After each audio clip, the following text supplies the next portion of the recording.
provocateur.media. I mean, I think of Tony Montana and Scarface, right? It's like, what did he say? First you get the money, then you get the power, then you get the women. Do I have that right? Yep. So it's almost like everything that is wrapped up is sort of like the male expectations of being financially successful and powerful ends with you got the ladies. The Goldwaters is brought to you by Goldwater-Adler, shaping the history of Canadian family law since 1981. The Goldwaters vous est présenté par Goldwater-Adler, modeler l'histoire du droit familial canadien depuis 1981.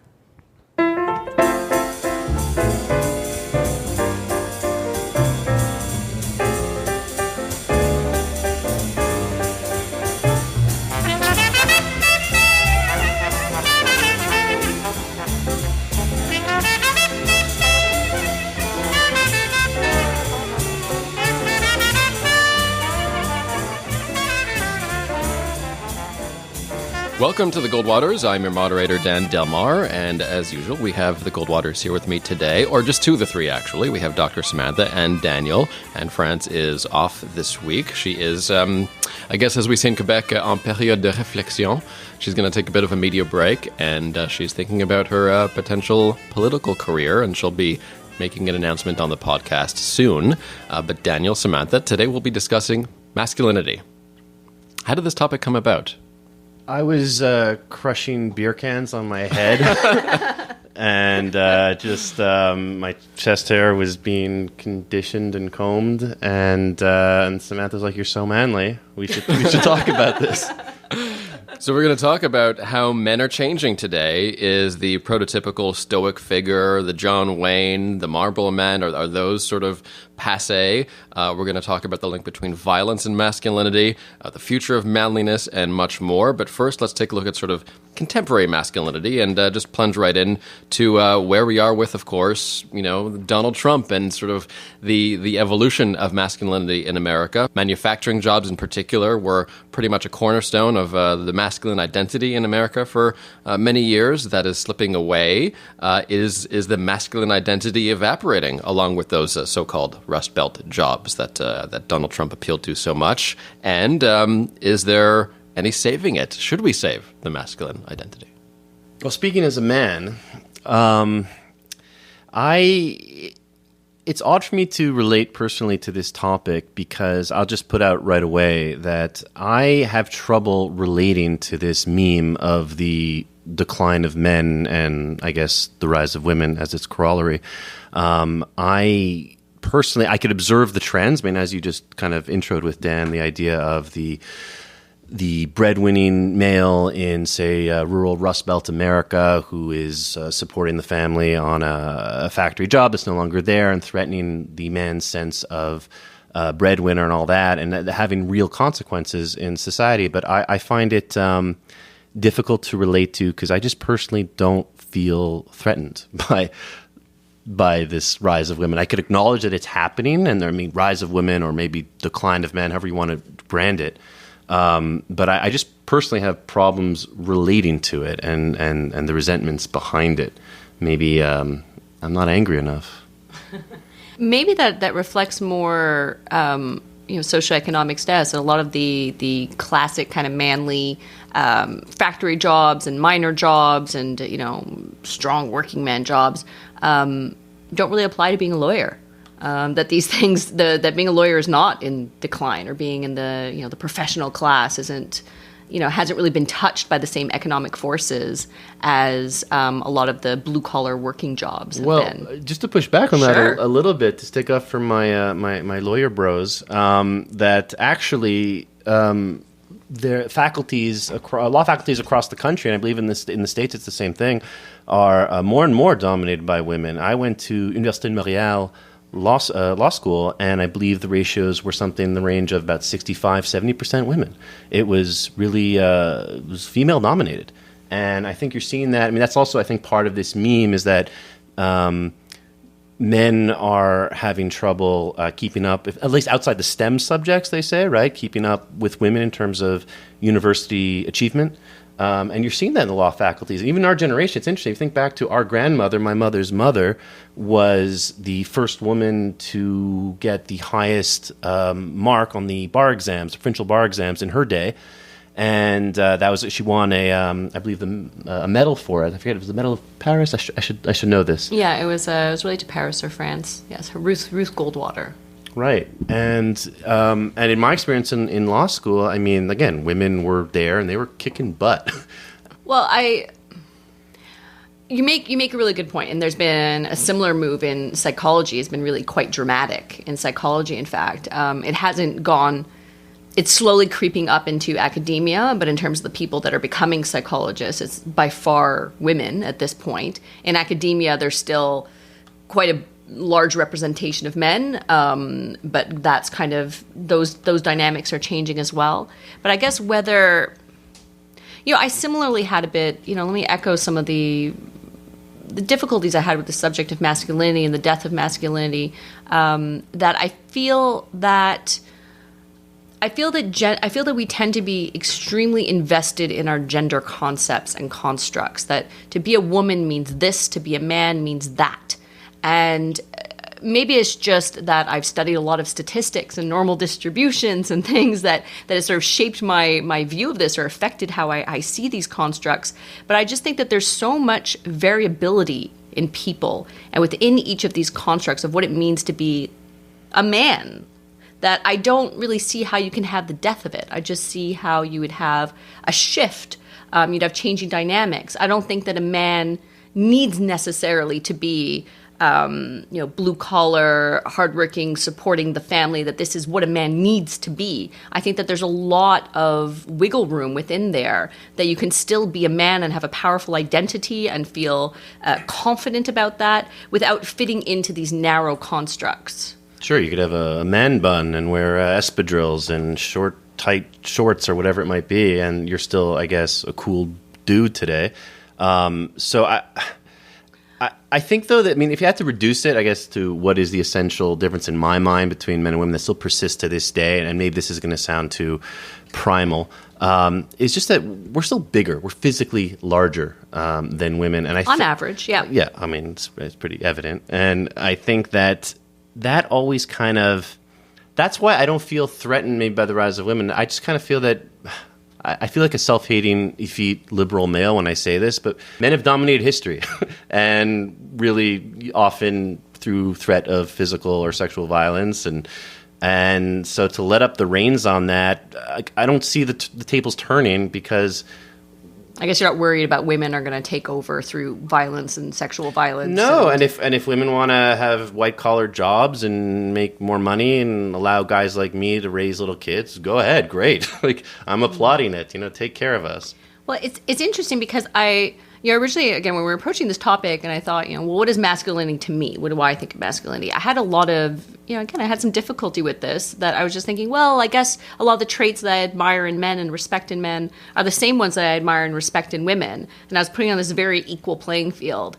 But then when I thought about it a little bit more, and I thought about, what are the times where I've looked at a man and thought, ooh, that's a man, in the best possible sense for me, like where I've had that feeling of admiration and respect and attraction. It's been, to be very honest, a lot of it has really come down to being responsible, loyal, protective, strong in mind or in body, that the man doesn't have to be, a muscle man necessarily or have no vulnerabilities, but still be stronger than I am in some sense. And I think a woman, I want to be protective as a woman, but I want a man to be more protective, or my man to be more protective than I am.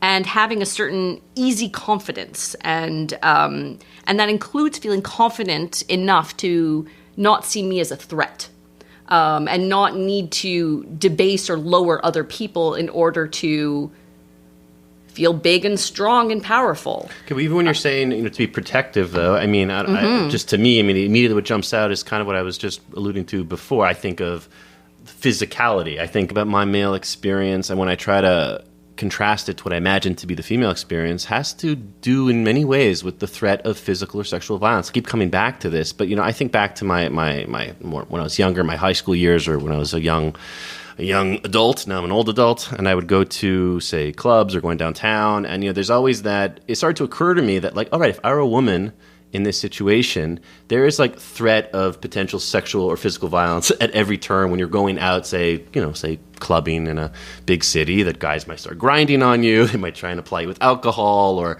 getting up in your face, like, you're catcalling, all these things that are, I think, have been unpacked in the public discourse now. Just was something I never had to face.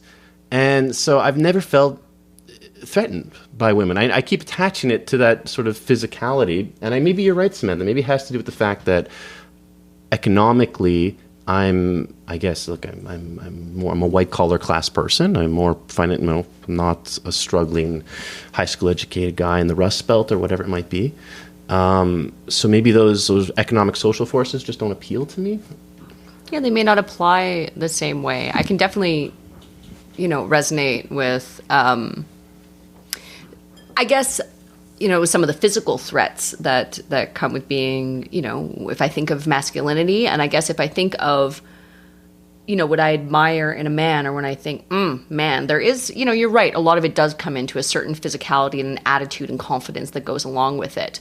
But it's this idea of and I'm not saying this is right. I'm just saying it's not something I necessarily noticed about myself until really giving this matter a lot more thought and reflection, that I still do want a man who is bigger, stronger, and protective, but not going to be threatening, menacing, or harmful.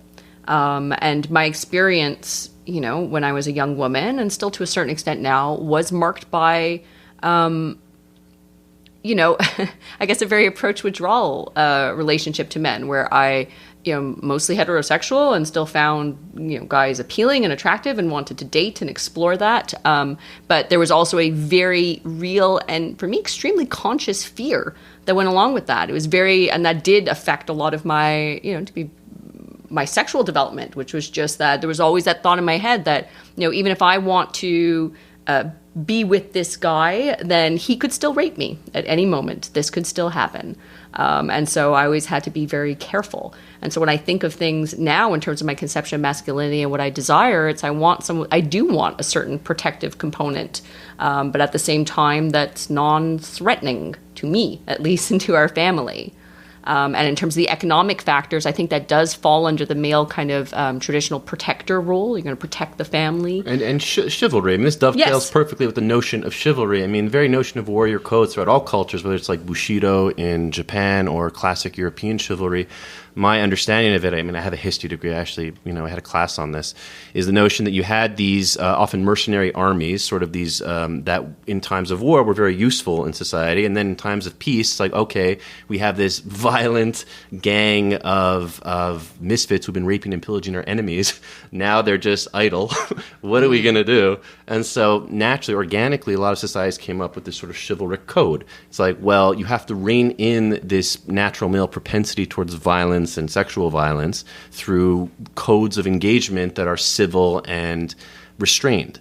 And to me, I think that maybe this is where we're on the same page. If I had to define what I think makes a man, is to be aware of that potential in every man. I mean, myself, I only speak for myself, I can't speak for all men, that within me at any time, I am biologically and culturally positioned to engage in a lot of physical violence or abuse of other people, often women. And to be aware of that and to do what I can to rein it in. We'll talk a bit more about violence in the male mind in a little while, but just briefly, guys, back to Trump and sort of the movement as well, the alt-right movement, their use of very loaded gendered terms, manly or masculine terms, for lack of a better word. What are your thoughts on cuck, for example, as an expression that became very popular during the last election campaign, directed against opponents of Trump? Daniel, do you want to maybe just go into a brief lesson on the term cuck and how it's been used politically lately? It's the diminutive of the word cuckold, and as in a man who is cuckolded by his wife having, say, an affair with another man. And so, and in the alt-right vocabulary, there's also a racial component as well. If you dig deeper in this, that often in the myth behind this idea of being cuckolded is that it's also a black man who's having sex with your wife. This comes up a lot in the memes about when they use this expression that you're a cuck. And so yes, it's a term to sort of feminize your opponents, that you are being, you've lost your masculinity, you're being taken advantage of. And it's also, lastly, cuck-servative is often an expression that comes up to make fun of people on the right who are not hardcore enough. So you're cuck-servative. One tweet I will quote from comedian Jenny Slate goes pretty much like this movement, this alt-right movement in Trump, is the last death squeal of the patriarchy. Is that something that you agree with, or do you think that this is sort of a movement that is everlasting, that there will always be a part of society that wants to express their masculinity in a very aggressive way? Well, my automatic reaction when I started to become aware of this cuck-servative expression out there on the right was that it just struck me as really pathetic. It sounded like this might make me sound like some, chauvinistic guy, but that these are guys who are sexually frustrated. What type of language is that to be using in political discourse? That's where your mind is going, that sort of women are being taken away from you, or that someone's sexual privileges are being threatened. So my automatic reaction was that it smelt of men who have sexual troubles, who are not successful with women or who feel threatened by that. And I guess in fairness, and this probably feeds into the same attitude and the same mentality that birthed kind of the cuck term this being used, is that it strikes me as a very beta male thing to say. Exactly. Which is, touching what you're saying, which is this idea that, to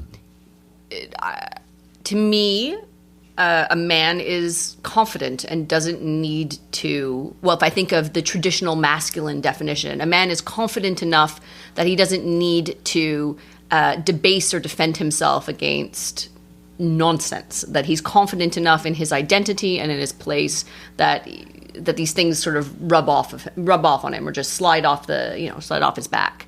And so to say things like that person is a cuck just tells me that, okay, it tells me a few things. As one, you believe that women are property, and that the biggest insult that you can think to tell another man is that his property is being taken by someone else, which is just distasteful and gross. As a mentality and thing to put forward. And the other thing it just tells me is like, okay, well, you don't have any real arguments then. Like, you have no real arguments against what the other person's saying. The best that you can think of doing is to say that, someone took your property, or na, which strikes me as very juvenile and maybe boyish and not mannish. No, it's profoundly juvenile. I do have to say, though, again, it doesn't appeal to me. I find it juvenile, and all the things Samantha just said, copy-paste. But at the same time, I could see its appeal, that there is something maybe this speaks generally to the vulgarity of this sort of Trump era and this sort of new right that we're seeing, is that there is something cathartic about hearing in a certain political discourse just like outrageous juvenile statements that are just being bandied about. Like it's like a thumb in the eye to political correctness, which is, of course, an underlying component to all this new right that we're seeing. Let's go from attitudes to violence now, and a couple of notes there.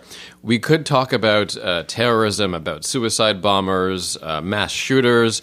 We've debated the religious aspects to this. Is this a product of one religion versus the other, or imperialism? But there's one thing that almost everyone can agree on. All of these people who perpetrate these kinds of crimes essentially are all men. What does that mean? I think part of it is... part of it comes down to basic biology and comes to testosterone. And testosterone, women that have more testosterone are also more aggressive on average. And men, by virtue of having a Y chromosome and testicles, produce more testosterone than women on average, and are physically bigger, and traditionally, again, historically, have really been revered for being physically powerful and expressing their physical might. So I think now I don't think it's an accident that you still have that most perpetrators of violent acts are men. I think it's still obviously deeply disturbing. And I think that, well, I'm interested in what your perspective as the man here, the Y chromosome here of the Goldwaters. Right. I go beat up guys in the streets all the time. It's true. You're pretty macho, really macho tough guy. I have a gun rack with no guns on it. Right. It's interesting because when I think of male violence, yes, obviously it's always 90% of all violent crime is committed by men. I mean, this is a give or take. And yet there is, of course, the testosterone component, the basic biology. But one interesting observation is that, it tends to be a crime, of, say, an underclass, right? I mean, there's different types of crimes, right? You think of white-collar crime as something that, say, someone who's white-collar would engage in. And so when you think of physical violence and mass shootings, these tend to be, there's this theme that these are sort of beta males, like frustrated men, often who express sexual frustration, often young men expressing sexual frustration, whether it was you think of the Pulse nightclub shooting in Florida by this Muslim man who apparently was confused about his sexuality and had problematic relations, I believe, with his previous wives. And also, I think the Isla Vista shooting, this was the young, creepy young guy, right, who had these videos about how he felt very angry towards the fact that he wasn't getting laid and that he was angry at other guys who were getting laid and angry at women who were not laying him. And this propelled him to engage in horrible violence. So I think so added to the testosterone thing, I think there's this idea that access to women is something that men really need or require in a cultural context. I mean, there's obviously a sort of a biological component, but I think that so much I think of Tony Montana and Scarface, right? It's like, what did he say? First you get the money, then you get the power, then you get the women. Do I have that right? Yep. So it's almost like everything that is wrapped up in sort of like the male expectations of being financially successful and powerful ends with you got the ladies. And I don't know if that's just that is not just purely biology. I think that has to do with the fact that men have been culturally expected to be breadwinners, like economically, and to support a family. And women were in the private sphere taking care of hearth and home, and that men who feel that they don't have access either to career prospects, they're economically disenfranchised, and that somehow gets related to a sexual sort of aggression because then they feel, well, I can't get a woman, I can't be that proper role of a man that society expects of me. And that is where a lot of violence and frustration, I think, really stems from. You mentioned Tony Montana. I wanted to pick up on that because it seems like the unbridled violence and freedom, in a way, I guess, debauched freedom expressed by Tony Montana and Scarface is a model for a lot of men. And I don't know about you growing up, guys, but it seemed like an awful lot of my guy friends had Scarface posters in their room. What do you make of the idolization of that kind of character?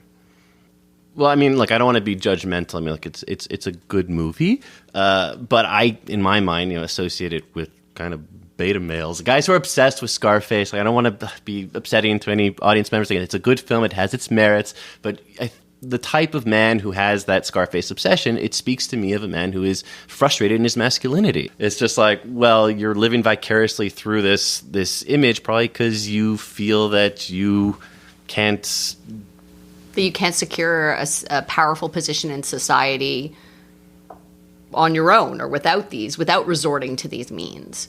And I think, to kind of follow on what you're saying, Daniel, I think that, if we're gonna take as a basic given that either biologically or culturally that men tend to be more aggressive, and that there's in order for men to function in society and for societies to function, then you need to kind of domesticate men in some way, that they need to, sort of channel those impulses or those urges that are so encouraged when it comes to war times or other things, and when it comes to manual labor work. But then when it comes to, being within a society, you can't have men kind of running around raping and pillaging and killing. And so there's a bit of this sort of culture that's sort of thrown, superimposed on top of chivalry, of ways to be able to channel your aggression, of this idea that if you follow these rules, if you follow these societal rules, then you will get rewarded in some way. You'll get money and or power and or women.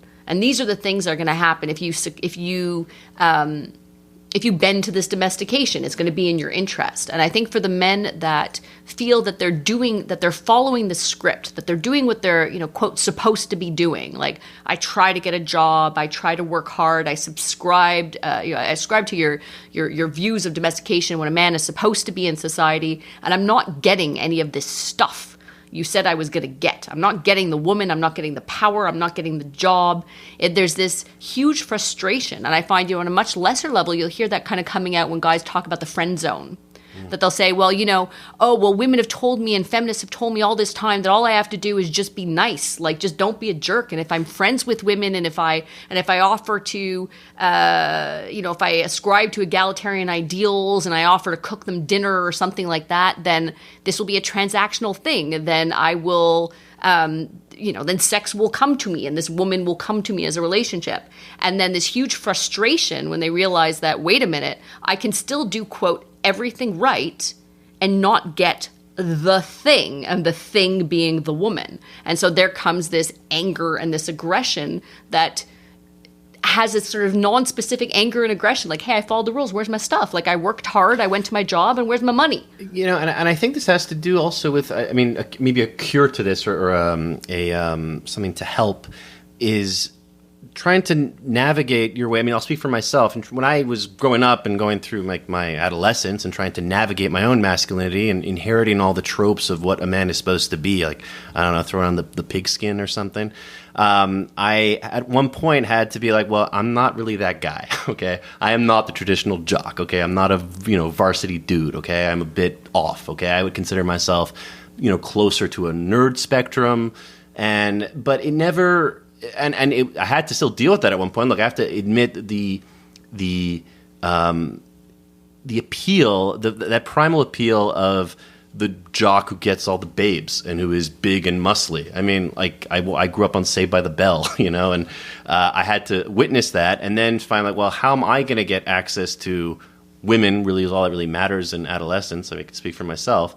And I found some sort of maybe less hyper-masculine niche that worked out for me. I found, women who were more like-minded, who were attracted to that type of man.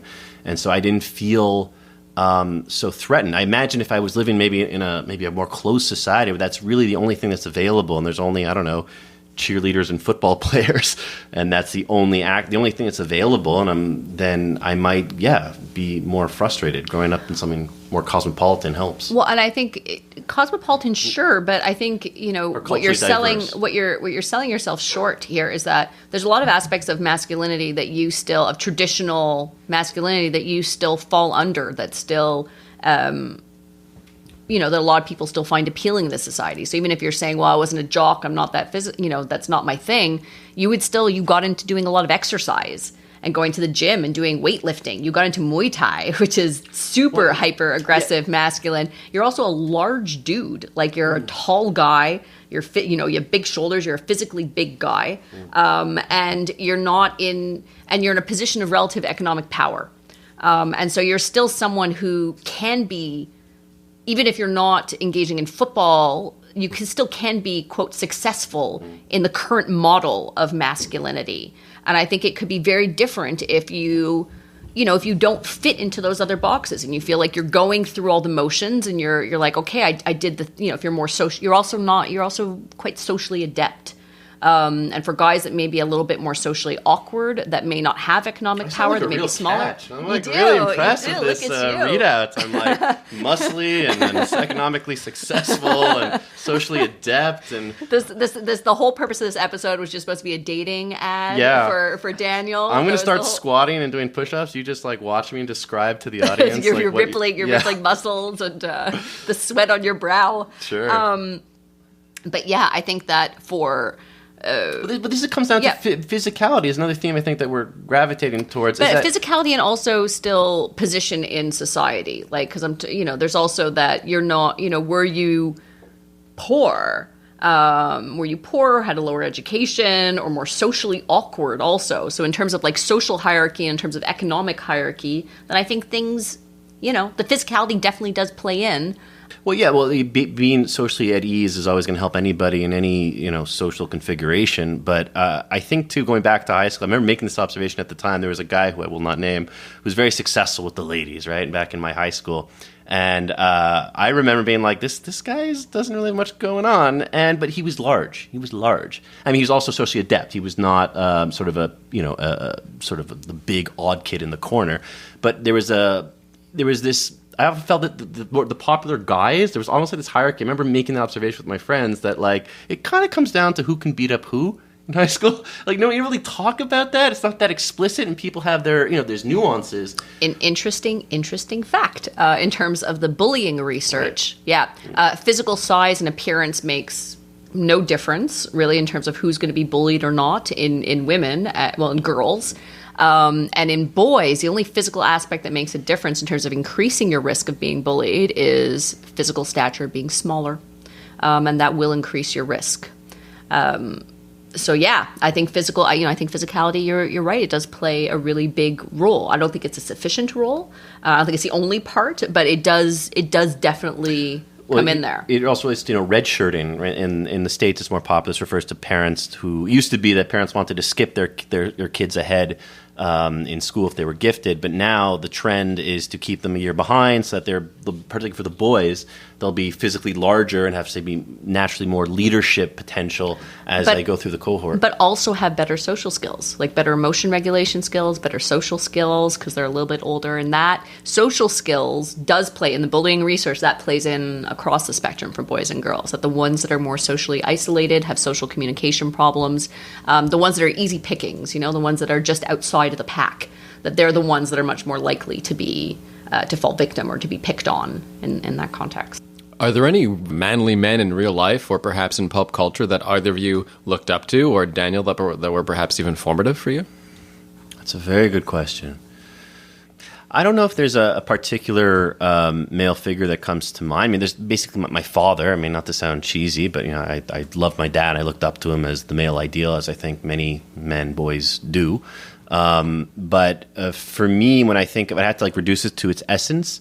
The things that I maybe latched onto were male fitness, male physicality. I'm a little shy to admit this, but the movie Fight Club, with Brad Pitt and all cut and the six pack, and this notion of the ultra cut male was something that I think was new to my generation that really affected me, and I had some body dysmorphia. I mean, just to call it out, I felt that I really had to be that cut to be sort of a good an awesome man, and of course with all it's a little bit of a poisonous ideology to internalize. And the other one was, this is timeless, this has nothing to do with the 90s, is to be economically successful.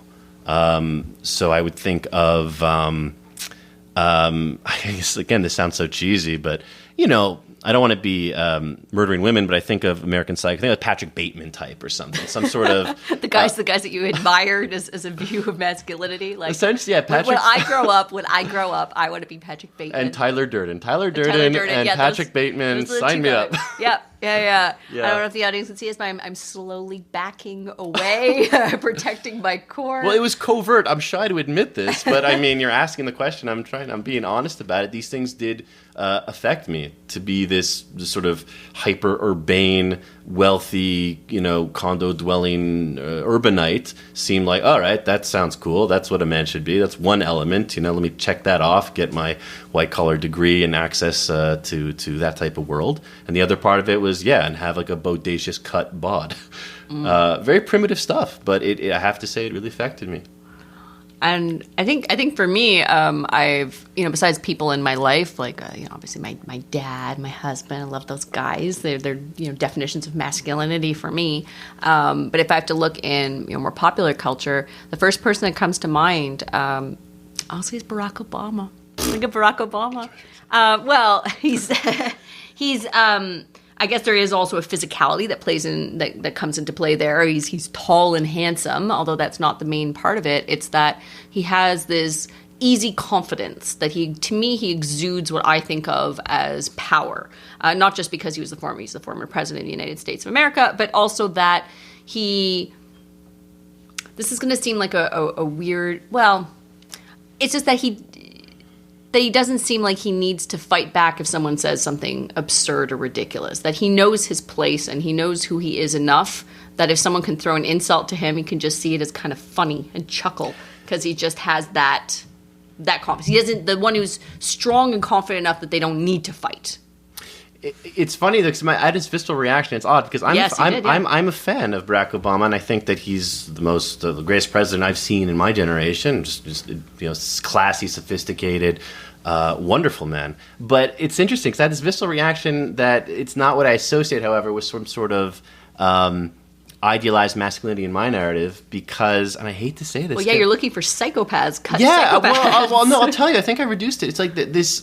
I think in my mind, a tinge of menace in a man is something. I know it's very problematic. I know it's something that's going to maybe put me in a toxic masculinity box. But if I'm going to be very honest about it, the notion of like sort of the roguish, sort of slightly menacing male as a trope in all sorts of cultural productions has an appeal that I don't think I can let go of. And I don't think a guy like Barack Obama has it. Everything you said is true, and I agree with. He doesn't have that menacing part. But I think it sort of goes back to what I was saying before. If I think, and I guess maybe we're, in my own experience and kind of societally, traditionally, I'm in being a woman and being smaller in stature, not just, I'm like 5'3", 5'4". I'm not a very big lady. There's always that.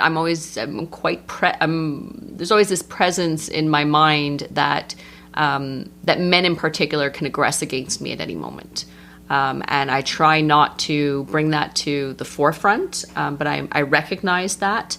And to me, what I find appealing is a man who is strong and powerful and not menacing. Because there's that thought of, if I think of of course, like the Patrick Bateman or something like that, who's a serial killer of women, and that's scary. Scares he's me. also a parody. I mean, he's also sure, but no, in any of that spectrum, that's that would put me in the victim role of that. Even if he's a parody and it's supposed to be, he's just going to be kind of not nice to women or do something, Well, I mean, look, in terms of this menace thing, I think it comes down to how it is expressed. It's a matter of taste. Like, look, one could say that if you're going to compare a guy like, say, Donald Trump to Barack Obama, I mean, Donald Trump has much more of a menace about him, and it's not a type of menace. Which strikes me as a very beta male thing to do, because I just see it as if someone needs to be. If somebody needs to be aggressive, then unless in the the most extreme cases, if somebody is just aggressive and angry, to me it bespeaks a lack of power. Well, I agree with you. Because if you're powerful, you don't need to be aggressive. You're sure. That's why I chose the word menace purposely, because I agree with you. I think the way that, in my view, the way that a guy like Trump expresses is just boorish. It's crude, it's vulgar. There's nothing elegant about that sort of male menace. To me, what is appealing in my idealized vision of the masculinity is that there should always be this tinge of male danger that's inherent to the male condition. So we're kind of starting this whole discussion that there's something, we are men biologically and culturally programmed in a context to have this great potential for violence and abuse. And I agree that, like I said earlier, to rein it in and to be chivalrous and a gentleman is what makes a man. But to have it completely evacuated, I think, does denature the man and feels not as appealing to me. There has to be something that is still there to feel manly or attractive. At that point, if I'm just going to be someone that follows all social conventions and is always like, opening doors saying yes, or being just overly mannered without some sort of, gravitas or some sort of menace behind or threat behind it. If you don't actually comply, then something's going to happen. Roguish individuality, sort of like the Clint Eastwoods or action movie tropes, that there's always the man who stands alone, the man who can make his own rules, but who still is a good man. And to me, again, Barack Obama kind of represents that more. There is still a lot of power behind it. I guess that's sort of the difference. As I said Barack Obama, and I didn't say Justin Trudeau. who's the Prime Minister of Canada presently. They're both powerful men. Of course, Justin Trudeau is presently in power, and Barack Obama is former president of the United States. But Justin Trudeau, who's also very physically attractive and is a larger guy, I guess, he still strikes me as a little goofy and maybe a little bit ineffectual, like says a lot of words but doesn't necessarily follow through on what he says. Whereas my impression of Barack Obama is that he would say things and definitely not completely follow through, but there are a lot of things that he did follow through on despite a lot of objection and still had the courage of his convictions to keep moving forward. So, but without needing to resort to aggression as blatantly, let's say as a Trump who's just tantruming all over the place. Finally, guys, what about the future of masculinity? Where is the male identity going next? If you take a look at, for example, Ken from Barbie and Ken, he's now panracial. He has a man bun. Is Ken going to be a better representation of tomorrow's man? And is the modern male going to change, but at the same time assert his masculinity? Or is just masculinity perhaps on the way out? Well, I do think that this new Ken and this new Ken model that comes in all sorts of different shapes and sizes and color tones and personal styles, I do applaud it, and I think that it is catching up with what I think is the present and continuing to change an ever-changing image of masculinity, which is just simply more diverse. I mean, I think if anything, the notion of the bro, the classic stereotype of this beer guzzling, football loving man, frat boy, has become something that is derided by the smart set today, right? I mean, using the word bro is completely in scare quotes and kind of something ironic that people say today. And I think that's something that I've seen over the past, several years. It's something kind of new. There was a time when to be macho and all those stereotypical tropes were just dead serious. Like, that's what it is. And I think that today there's just so much more that's available. Again, the idea of the hipster man which is sort of the trend the millennials are associated with, is not the bro. And so I think that there are more available leading men today. So I think there's just more diversity in terms of what it means to be a man, and that's going to continue as we go forward.